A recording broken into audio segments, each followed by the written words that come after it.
नमस्कार। हमारे नए वीडियो में आपका स्वागत है। क्या आप जानते हैं तंत्र की सर्वश्रेष्ठ 4 दीक्षाएं कौन सी है? वो कौन सी दीक्षा है जो प्राप्त करने से कुंडलिनी शक्ति अपने आप जागृत होती है?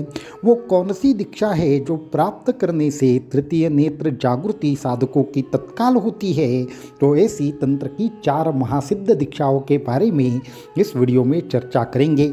इसमें से दूसरी और चौथी दीक्षा सबसे महत्वपूर्ण दीक्षा है जो साधकों को महासिद्धियां भी प्रदान करती है। तो सबसे पहली दीक्षा की बात करना चाहेंगे, जो अगर साधकों को प्राप्त हो जाए तो उनके सभी प्रकार के मंत्र अपने आप सिद्ध होते हैं। मंत्र की शक्ति, देवताओं का दर्शन आदि अनेक प्रकार की चीज़ें साधकों को प्राप्त होती है। उस दीक्षा का नाम है मंत्र दीक्षा।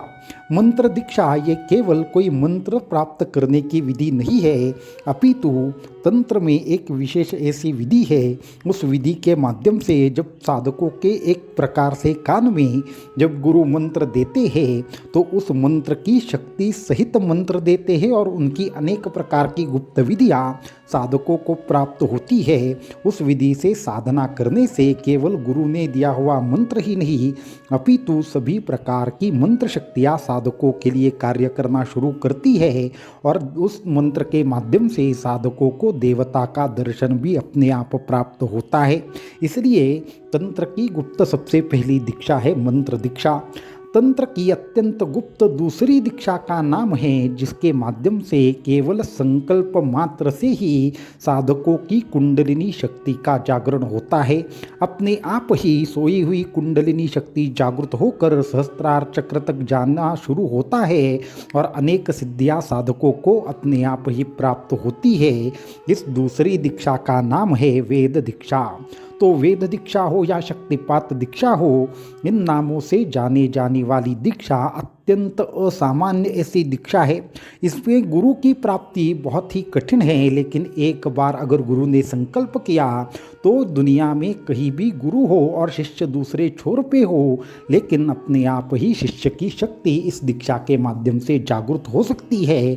और यहाँ पे विशेष तरीके से किया हुआ जो गुरु का संकल्प है वो शक्ति सहित साधक को प्राप्त होता है। और इस विशेष ऐसी प्रणाली के माध्यम से जब दीक्षा होती है तो कुंडलिनी शक्ति अपने आप जागृत होती है और साधकों को अन्य कोई प्रयास कुंडलिनी जागृति के लिए नहीं करना पड़ता।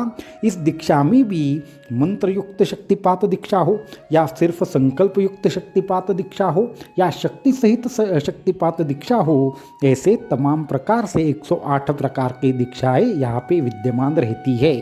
तो तीसरी तंत्र की दीक्षा के बारे में हम कहना चाहेंगे, जो अगर साधकों को प्राप्त हो जाए तो सभी प्रकार के 64 प्रकार के तंत्रों का ज्ञान साधकों को अंदर से होता है।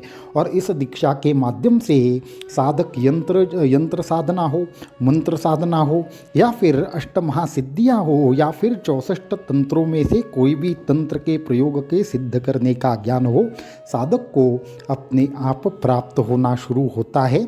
इस दीक्षा को तंत्री दीक्षा कहा जाता है। ये अभिषेक युक्त मंत्र दीक्षा होती है। इस दीक्षा में विशेष तरीके से सिद्ध जल से गुरु विशेष एक विधान से साधकों को अभिषेक करते हैं। इस दीक्षा की प्राप्ति होने के बाद सभी प्रकार का जो ज्ञान है वो साधक को अंदर से प्राप्त होता है। लेकिन ऐसी दीक्षा प्राप्त होना साधकों के लिए बहुत ही मुश्किल है। तो फिर अभी साधकों को चौथी अत्यंत गुप्त ऐसी दीक्षा के बारे में हम बताना चाहेंगे। ये चौथी तंत्र की सबसे उत्तम दीक्षा मानी गई है, सबसे गुप्त है। बहुत ही कम ग्रंथों में इसका वर्णन है और ऐसे 1 या 2 ही संप्रदाय समूचे भारत में हैं जो इस दीक्षा को देते हैं। उस दीक्षा का नाम है गुप्त बीज मंत्र दीक्षा।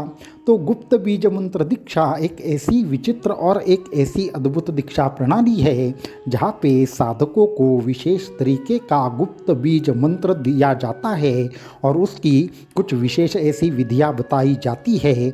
इस दीक्षा के माध्यम से जब साधक साधना करते हैं तो उनका तृतीय नेत्र भी अपने आप जागृत होता है, सहस्त्रार तक वो शक्ति पहुँचती है और समूचे ब्रह्मांड की जो शक्ति है, अहम ब्रह्मास्मि का ज्ञान है, वो साधक को इस दीक्षा के माध्यम से प्राप्त होता है। अष्टमहासिद्धियाँ हो या परकाया प्रवेश हो आदि तमाम विचित्र विचित्र शक्तियाँ साधकों की इस दीक्षा के माध्यम से जागृत होती है। अगर आप इन चार में से किसी भी दीक्षा के बारे में ज़्यादा जानकारी चाहते हैं तो इसी वीडियो के डिस्क्रिप्शन में आपको ये जो अन्य दीक्षाएँ हैं उनके बारे में पता चलेगा और आप गुप्त बीज मंत्र दीक्षा से जुड़ भी सकते हैं। तो आने वाली वीडियो में कुछ अन्य विषय पर चर्चा करेंगे। अवधूत चिंतन श्री गुरुदेव दत्त।